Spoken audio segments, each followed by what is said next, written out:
अब तक आपने देखा कि विक्रम ने बेताल के पहले प्रश्न का उत्तर दिया और बेताल फिर से पेड़ पर चला गया। फिर बेताल ने आगे की कहानी सुनाई, जिसमें कर्ण राजा नहीं बना और मालविका ने खुद शासन संभाला। धनंजय ने कर्ण को मारने की साजिश रची, लेकिन पकड़ा गया और उसे देश निकाला मिला।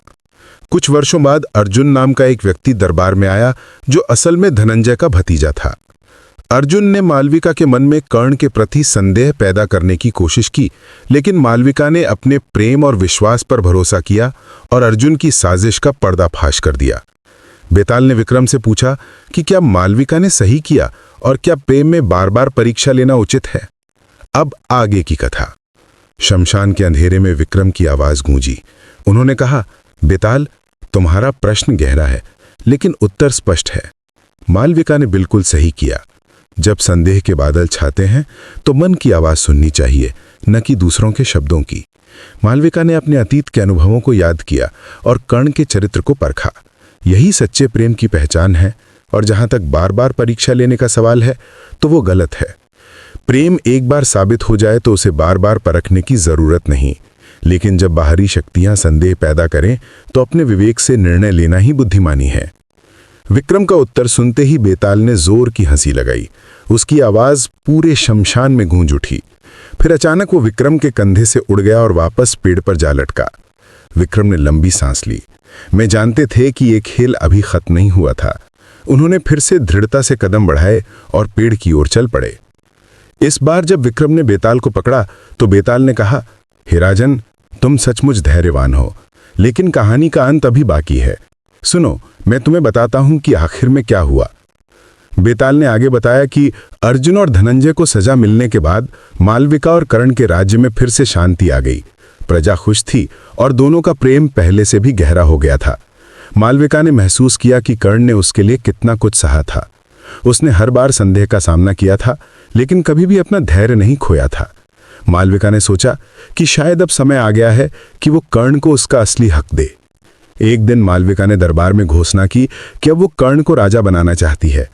उसने कहा कि कर्ण ने अपनी योग्यता, ईमानदारी और साहस से साबित कर दिया है कि वो एक महान शासक बन सकता है। दरबार के सभी मंत्रियों और सामंतों ने इस फैसले का स्वागत किया। इस बार किसी ने भी विरोध नहीं किया, क्योंकि कर्ण ने अपने कार्यों से सबका दिल जीत लिया था। लेकिन कर्ण ने फिर से इनकार कर दिया। उसने मालविका से कहा कि वो राजा बनने की इच्छा नहीं रखता। उसने कहा कि मालविका एक योग्य शासक है और राज्य उसके नेतृत्व में फल फूल रहा है। कर्ण ने कहा कि उसे मालविका के साथ रहना और उसकी मदद करना ही पसंद है। ये सुनकर मालविका की आंखों में आंसू आ गए। उसने कहा कि कर्ण का ये त्याग ही उसकी सबसे बड़ी खूबी है। कुछ और वर्ष बीत गए। मालविका और कर्ण के बच्चे बड़े हो गए।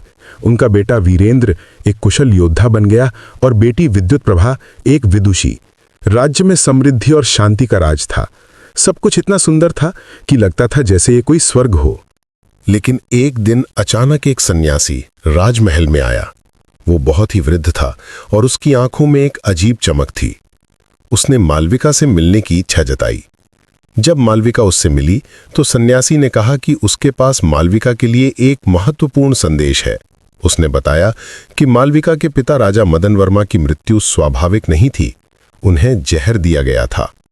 ये सुनकर मालविका स्तब्ध रह गई। उसने पूछा कि ये कैसे हो सकता है और किसने ये किया।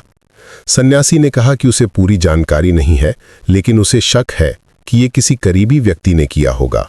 उसने कहा कि मदन वर्मा के वैद्य ने मरने से पहले उसे ये बात बताई थी। मालविका ने तुरंत जांच का आदेश दिया। जांच में कुछ चौंकाने वाले तथ्य सामने आए। पता चला कि मदन वर्मा को वाकई जहर दिया गया था। ये एक धीमा जहर था जिसने धीरे धीरे उनके शरीर को कमजोर किया था। लेकिन सबसे बड़ा सवाल ये था कि ये किसने किया। मालविका ने उन सभी लोगों की सूची बनाई जिनकी मदन वर्मा की मृत्यु के बाद पहुंच राजमहल तक थी। जांच में एक नाम बार बार सामने आया, विमल। वही विमल जो कभी मालविका से विवाह करना चाहता था। जांच में पता चला कि विमल मदन वर्मा का निजी वैद्य बन गया था और उसके पास राजा को जहर देने का पूरा मौका था। मालविका ने विमल को गिरफ्तार करने का आदेश दिया, लेकिन पता चला कि विमल कई साल पहले ही राज्य छोड़ चुका है और अब उसका कोई पता नहीं है। ये जानकारी मालविका के लिए एक बड़ा झटका था। उसे एहसास हुआ कि उसके पिता की मौत का बदला अभी तक नहीं लिया गया। उसने विमल को खोजने के लिए गुप्तचर भेजे।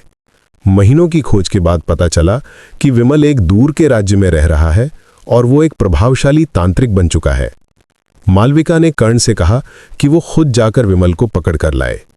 कर्ण तैयार हो गया और कुछ विश्वसनीय सैनिकों के साथ उस राज्य की ओर निकल पड़ा।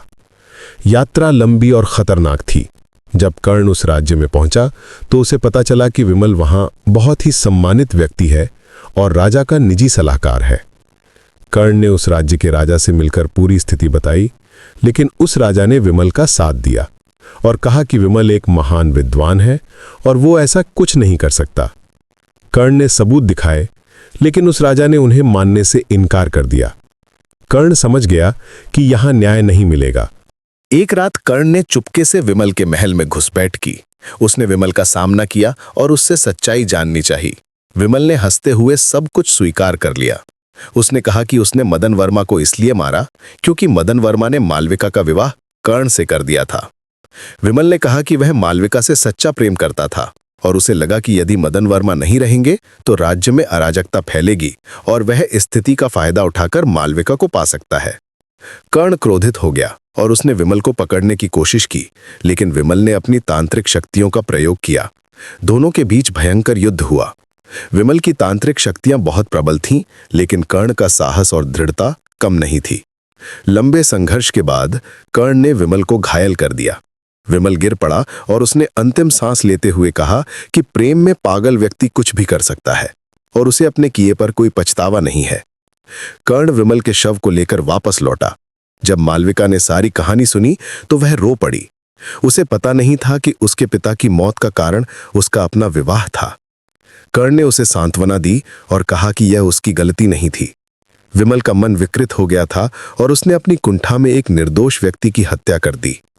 मालविका ने अपने पिता की आत्मा की शांति के लिए विशाल यज्ञ कराया। उसने प्रण लिया कि वह अपने राज्य को इतना मजबूत बनाएगी कि कोई भी षड्यंत्रकारी उसे नुकसान नहीं पहुंचा सके। कर्ण ने भी उसका पूरा साथ दिया। कुछ और वर्ष बीते। मालविका और कर्ण बूढ़े हो गए। उन्होंने अपने बेटे वीरेंद्र को राजा बनाने का फैसला किया। वीरेंद्र एक योग्य और न्यायप्रिय युवक था। उसने अपने माता पिता से बहुत कुछ सीखा था। उसके राज्याभिषेक के दिन पूरे राज्य में खुशी की लहर दौड़ गई। राज्याभिषेक के बाद मालविका और कर्ण ने राजमहल छोड़ने का फैसला किया। उन्होंने कहा कि अब वे एक शांत जीवन जीना चाहते हैं। वे एक छोटे से गांव में चले गए जहां उन्होंने एक साधारण घर बनाया। वहां वे अपने बचे हुए दिन शांति से बिताने लगे। लेकिन कहानी का अंत यहां नहीं था। एक दिन मालविका ने कर्ण से एक सवाल पूछा। उसने पूछा कि क्या कर्ण को कभी लगा कि उसने मालविका से विवाह करके गलती की? आखिरकार उसे इतनी परीक्षाओं से गुजरना पड़ा, इतने संदेहों का सामना करना पड़ा। कर्ण ने मुस्कुराकर कहा कि उसे एक पल के लिए भी ऐसा नहीं लगा। उसने कहा कि सच्चा प्रेम परीक्षाओं से नहीं डरता और संदेहों से नहीं टूटता। जो प्रेम इन सब से गुजर कर बचा रहता है वही असली प्रेम है। मालविका की आंखों में आंसू आ गए। उसने कर्ण से कहा कि उसे अपनी हर परीक्षा पर शर्म आती है। कर्ण ने कहा कि यह शर्म की नहीं बल्कि सीख की बात है। मालविका ने जो भी किया वह अपनी समझ के अनुसार किया और अंत में उसने हमेशा सही निर्णय लिया। दोनों अपने छोटे से घर में खुशी खुशी रहने लगे। उनके बच्चे और पोते पोतियां उनसे मिलने आते रहते थे। उनका प्रेम एक मिसाल बन गया। लोग कहते थे कि मालविका और कर्ण का प्रेम इतना सच्चा था कि उसने हर परीक्षा को पार कर लिया। बेताल ने अपनी कहानी समाप्त की और फिर विक्रम से अंतिम प्रश्न पूछा। हे राजन, अब बताओ, क्या मालविका ने सही किया जब उसने बार बार कर्ण की परीक्षा ली? क्या प्रेम को इतनी कठिन परीक्षाओं से गुजरना चाहिए?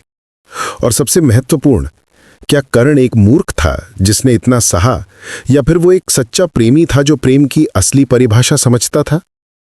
विक्रम ने गहरी सांस ली और कहा, बेताल, तुम्हारे प्रश्न हमेशा गहरे होते हैं, लेकिन उत्तर सरल है। मालविका ने जो भी किया वो अपनी परिस्थितियों के अनुसार किया। वो एक राजकुमारी थी और फिर रानी बनी। उसे अपने राज्य और प्रजा के बारे में सोचना होता था। हर बार जब उसने कर्ण को परखा तो वह केवल अपने प्रेम को नहीं बल्कि राज्य की सुरक्षा को भी देख रही थी। और जहां तक कर्ण की बात है, वह न तो मूर्ख था न ही सिर्फ प्रेमी। वो एक समझदार व्यक्ति था जो जानता था कि सच्चा प्रेम धैर्य मांगता है। उसने हर परीक्षा इसलिए पास की क्योंकि वह जानता था कि अंत में सत्य की जीत होगी। यही सच्चे प्रेम और विश्वास की असली परिभाषा है।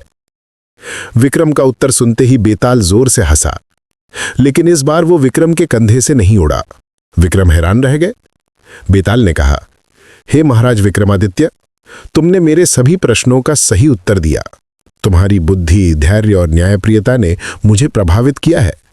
अब मैं तुम्हें बताता हूं कि जिस तांत्रिक ने तुम्हें मुझे लाने के लिए भेजा है, वह तुम्हारे साथ विश्वासघात करने वाला है।